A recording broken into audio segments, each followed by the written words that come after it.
తాకట్లో ఉన్న బంగారాన్ని విడిపించి ఆ రోజున మార్కెట్ ధర కట్టి మిగిలిన డబ్బును మీకు అందిస్తుంది కొమ్మూరి గోల్డ్.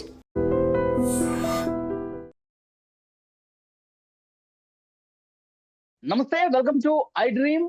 నా పేరు వలి. ప్రస్తుతం లైవ్ కాల్ లో జాయిన్ అయ్యారు ప్రముఖ మార్కెట్ అనలిస్ట్ ప్రభు గారు. సార్తో మాట్లాడదాం. సార్ నమస్కారం. నమస్తే అండి.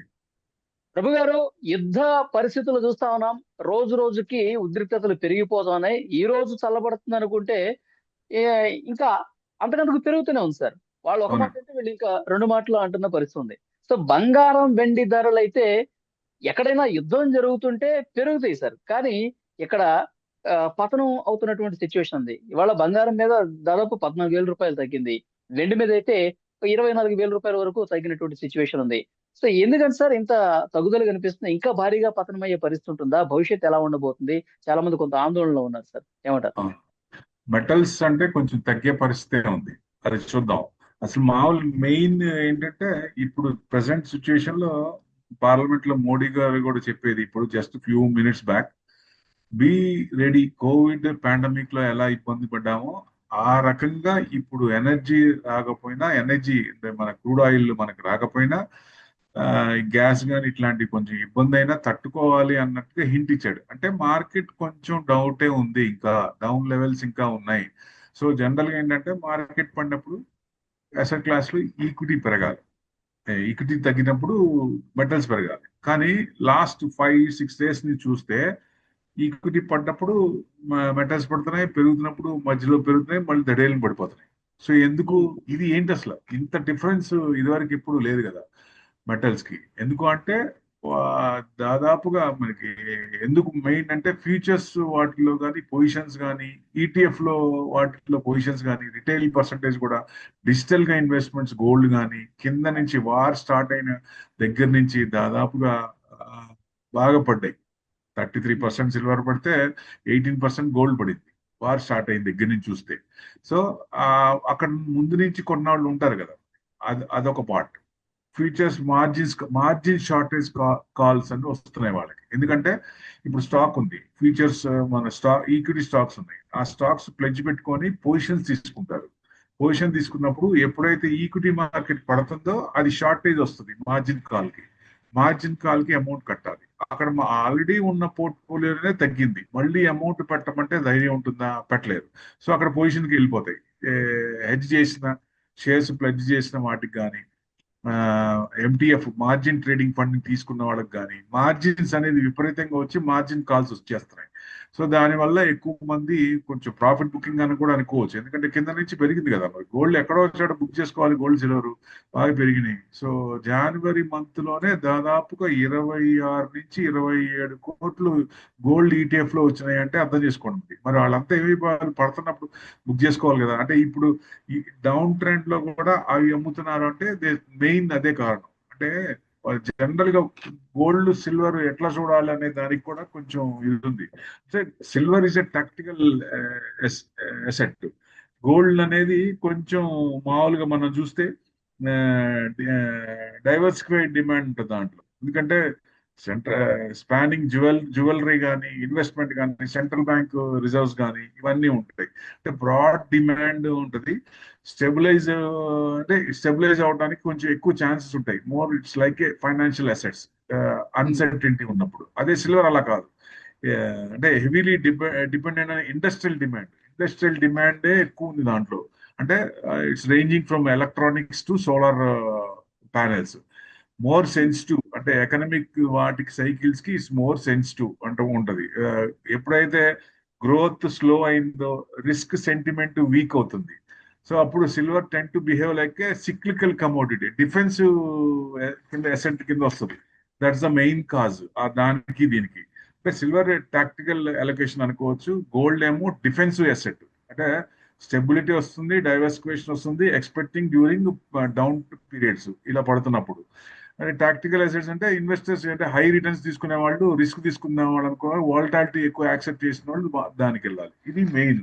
అంటే ఇప్పుడు ప్రజెంట్ సిచ్యుయేషన్ లో సిల్వర్ అండ్ గోల్డ్ తగ్గినా మీకు క్రూడ్ పెరిగింది కాబట్టి ఆటోమేటిక్ గా INR 94 దాకా వచ్చింది. దాదాపుగా 93-90 అనుకోండి, 94 అంటే ఇంకెంతవరకు వెళ్తుంది? వంద వరకు వెళ్ళేటట్టు ఉంది ఇంక చూస్తే.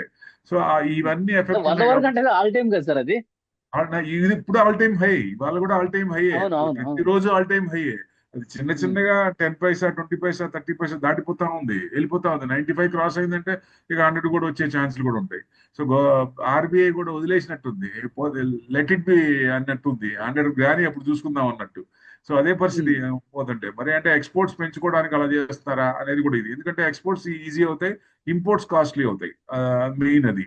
సో అది ఎఫెక్ట్ వస్తుంది కాబట్టి ట్రేడ్ డెఫిసిట్ వస్తుంది. సో ఏదైనా తొందరలో అవి తగ్గాల. సో ఇలాంటప్పుడు ఆ ఇంతకుముందు మీరు అన్నారు, ప్రధానమంత్రి మోదీ గారు కూడా ఒక హింట్ ఇచ్చారు, పరిస్థితులు అంత ఆశాజనకంగా లేవు అన్నారు. లేదు, అంటే ఎందుకంటే అంటే రాబోయే భవిష్యత్తులో కూడా సార్, ఇప్పుడు ఈ బంగారు వెండి ధరలు కావచ్చు, మార్కెట్ పరిస్థితులు కావచ్చు, కొంత నష్టదాయి కలిగించే పరిస్థితులు ఉన్నాయా సమీప భవిష్యత్తులో? అంటే wealth asset, gold is an asset కదా.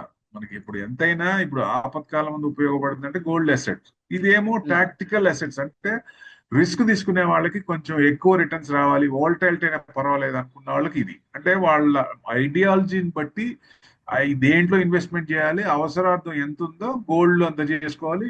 రిస్క్ ఎక్కువ తీసుకునే వాళ్ళు, వోల్టాలిటీని యాక్సెప్ట్ చేసేవాళ్ళు సిల్వర్కి వెళ్ళాలి. సో అగైన్ సిల్వర్ 4,10,000 రాదా అంటే వస్తుంది, but it will take a certain time. మనం అనుకున్నట్టు రాదు. లాస్ట్ ఇయర్ పెరిగినట్టు 50,000 60,000 70,000 లేకపోతే ఈ నెల నెల పెరుగుతున్నట్టు అంత అంత విపరీతంగా రాదు, రాకపోవచ్చు. ఎందుకంటే ఇండస్ట్రియల్ డిమాండ్ ఉంది.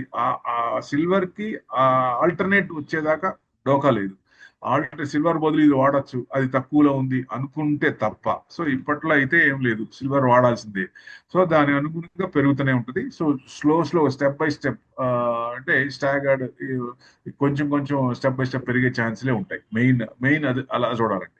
ఇప్పుడు వా అంటే ఆయన చెప్పింది కూడా, మోడీ గారు చెప్పింది కూడా, బీ రెడీ. అంటే పడిపోతుంది 100% అని చెప్పట్లే ఆయన.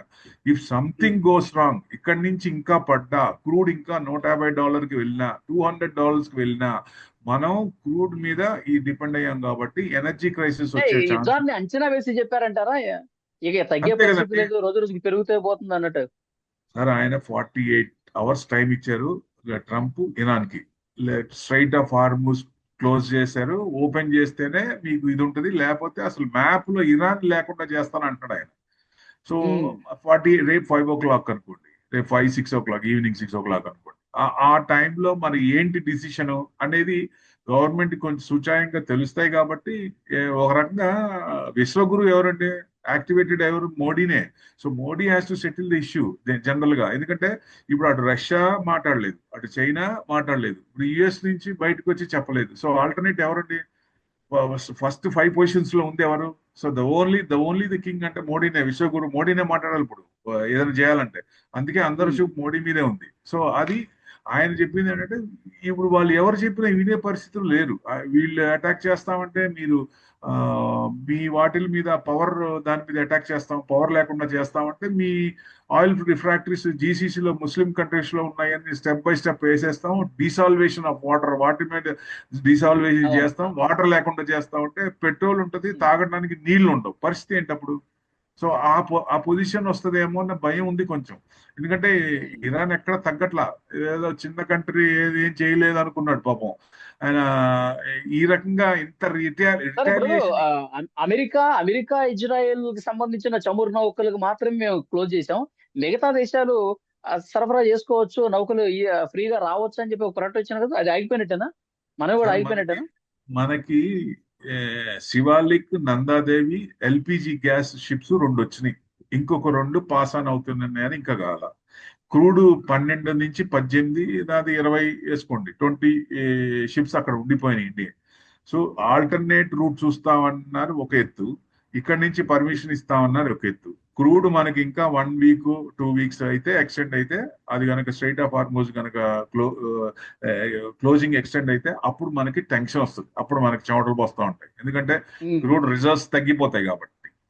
సో ఇక ముందు ఇక్కడి నుంచి వాళ్ళు వింటారా లేదా అనేది, అంటే ఒక హోప్ అంటే కనపడలేదు ఆయనకి. అందుకని కొంచెం అలర్ట్ చేస్తున్నారు అందరినీ, బీ రెడీ, రిమోట్ ప్లేసెస్ లో గ్యాస్ వాడకండి, కట్టెలు వాడండి. ఒక రకంగా లా సెలవులు కూడా కొన్ని హోటల్స్ కానీ రెస్టారెంట్స్ కానీ అన్ని కూడా సెలవులు ఇచ్చుకుంటున్నారు దాదాపుగా, బెంగళూరు అటు ఉమ్. వాటిలో. అవునవును. మన సైడ్ హైదరాబాద్ లో అంత లేదు కానీ ఓవరాల్ గా చూస్తే సిచ్యుయేషన్ అండర్ టెన్సే.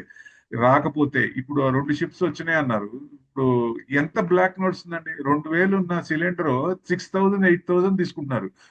ఒక బిజినెస్, చిన్న బిజినెస్ చేసేవాడు 2,000 సిలిండర్ 1,800 పెట్టాల్సిన వాడు 6,000 8,000 పెడితే వాడు ప్రోడక్ట్ ఎంత కమ్మాలా? సో అవును. అది చాలా ప్రాబ్లం వస్తుంది. అంటే ఇవన్నీ వాళ్ళకి ముందు చూపు ఉంటది కాబట్టి వాళ్ళు చెప్పింది బీ అవును. రెడీ ఫర్ ముందు దట్. ముందు కీడించి మంచి వైపు చూడాలంటారు కాబట్టి ఆల్టర్నేట్ అరేంజ్మెంట్ చేసుకోండి, కొంచెం జాగ్రత్తగా అలర్ట్ గా ఉండాలనే నిజంగా ఉద్దేశంతో సార్ మరీ ఇబ్బందికర పరిస్థితులు వస్తే గనక ఇక హోటల్స్ ఈ కమర్షియల్ అన్ని బంద్ అయిపోయి ఓన్లీ డొమెస్టిక్ మాత్రమే నడుస్తుంది. అది కూడా కొంచెం కష్టంగా నడిచే పరిస్థితులు కూడా రావచ్చు బహుశా. అవునండి. ఇప్పుడు ఎందుకంటే ఇరాన్ ఎల్పిజి తీయట్లేదు ఎక్కువ, వాళ్ళకి ఆయిల్ క్రూడ్ అమ్ముకోవడానికి లేనట్టు చేసినారు కదా ఒక రకంగా.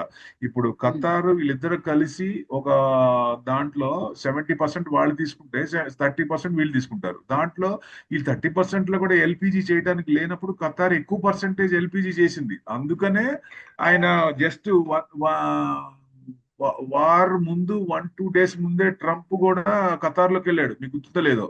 అక్కడికి వెళ్ళి $25 బిలియన్ ఉన్న బిజినెస్ ని నెక్స్ట్ ఫ్రీ ట్రేడ్ అగ్రిమెంట్ ని $50 బిలియన్ చేసుకున్నాడు. ఎందుకంటే అక్కడి నుంచి ఎల్పిజి ఎక్కువ తెచ్చుకోవడానికి. అందుకే ఆయన స్నేహం ఆయనతో, ఖతార్ తో. సో ఏదేమైనా ఇప్పుడు ఇజ్రాయెల్ తో కూడి ఇరాన్ ని అటాక్ చేసి అంతకుముందు యూరోపియన్ కంట్రీస్ ని ఎలా ఏకం చేశారో, అక్కడ యుక్రెయిన్ ఎలా ఏకం చేశారో, రేపొద్దున ఇజ్రాయెల్ ని కూడా ఏకం చేస్తాడు ఆయన. నాకు చూసి నేను సపరేట్, మీరు సపరేట్ నేను సపరేట్ అంటాడు. డామ్ షూర్ ఏదో ఒక రోజు అది చూస్తాం కూడా. సో ఇన్స్టెంట్ గా ఆయన అడ్డు పెట్టుకొని వాళ్ళకి ఇరాన్ ఇది చేస్తున్నాడు. సో ఎంతవరకు వెళ్తుంది అనేది ఇప్పుడు ఈయన తగ్గట్లేదు, ఆయన తగ్గట్లేదు. మీది ఎనర్జీ చేస్తా ఉంటే మేము ఆయిల్ ట్యాంకర్స్ కొంటా ఉంటే, మీ పవర్ ఇది కొడతా ఉంటే, గ్రిడ్లు కొడతా ఉంటే, ఇదే నడుస్తోంది. సో ఎక్కడ వినేటట్టు లేరు కాబట్టి కొంచెం అలర్ట్ గానే ఉండాలి. రేపు ఈవినింగ్ కొంచెం డైరెక్షన్ వచ్చే అవకాశాలు ఉంటుంది. Okay. So gold and silver metals చూస్తే ఇంకా కొంచెం తగ్గే ఛాన్సులే ఉన్నాయండి. ఇప్పుడు దాకా చూస్తే మీకు సిల్వర్, గోల్డ్ చూస్తే 8,400 తగ్గింది, 1,36,092 నడుస్తుంది ఇప్పుడు. సిల్వర్ చూస్తే 2,08,000, 18,000 మీరు అన్నట్టు 20,000 దగ్గరికి వచ్చేసింది. ఏది ఎక్స్చేంజ్ లో, బయట కాదు. సో ఈ రకంగా చూస్తే గోల్డ్ ఇంకా తగ్గచ్చా అంటే 110 to 120 వరకు రావచ్చా అంటే కొంచెం ఛాన్సెస్ ఉన్నాయి కిందకి. సో ఇదేమో 2 lakhs కట్ అయిందంటే మీకు 180 185 దాకా రావచ్చు. అది ఇది కనుక ఎక్స్కలేషన్ సార్ అవుతాయి. ఇప్పుడు మెల్లగా కొంచెం కొంచెం తగ్గినా మళ్ళీ పెరిగే ఛాన్స్ ఉంటుంది, కానీ మరీ లక్షకు పడిపోవడం అట్లా ఉంటుందంటారా? మళ్ళీ పెరుగుతాయండి, పెరగకుండా ఉండవు, మళ్ళీ పెరుగుతాయి. పెరగకుండా ఉండవు, ఎందుకంటే ఇండస్ట్రియల్ యూసేజ్ సిల్వర్ ఉంది, దానికేం తేడా లేదు. అంటే ఈ గోల్డ్ మరి అవసరార్థం ఎవరు కొనాల్సిందే కదా, ఇప్పుడు పెళ్లిలున్నా వాటిలున్నా అది అవును అవును అవును. కొంటారు. ప్లస్ రిజర్వ్ బ్యాంక్ కొంటున్నాయి. ఇప్పుడు రిజర్వ్ బ్యాంక్స్ అందరూ ఎక్కువ కొంటారు, వాళ్ళు పడనిస్తున్నారు. ఎంతవరకు పడుతుందో చూద్దాం అనే విషయం. కొంచెం స్టేబుల్ అయింది, ఇక వారు కొంచెం తగ్గుతోంది. ఎందుకంటే యుఎస్ శాంక్షన్స్ కూడా ఇరాన్ మీద ఎత్తేసింది, అయినా కూడా ఇరాన్ వినట్లేదు. మీరు శాంక్షన్స్ ఎత్తాం, మేము చెప్పిన డిమాండ్స్ 4 డిమాండ్స్ ఉన్నాయి, ఆ డిమాండ్స్ మీరు చేసేదాకా ఫ్యూచర్ లో మా మీద అటాక్ చేయము అనే భరోసా కొన్ని డిమాండ్స్ ఉన్నాయి. ఆ డిమాండ్స్ చెప్పేదాకా మేము విజయం అన్నట్టు వాళ్ళు కూర్చున్నారు. సో ఈ రెండు నడుస్తున్నాయి కాబట్టి ఈ ఎంతవరకు అనేది చూడాలి. సో రేపు ఈవినింగ్ మనకు ఒక డైరెక్షన్ తెలుస్తుంది, escalation deescalation. That's we have to observe. చూద్దాం సార్, నెక్స్ట్ పరిణామాలు మళ్ళీ మాట్లాడదాం. Thank you very much sir.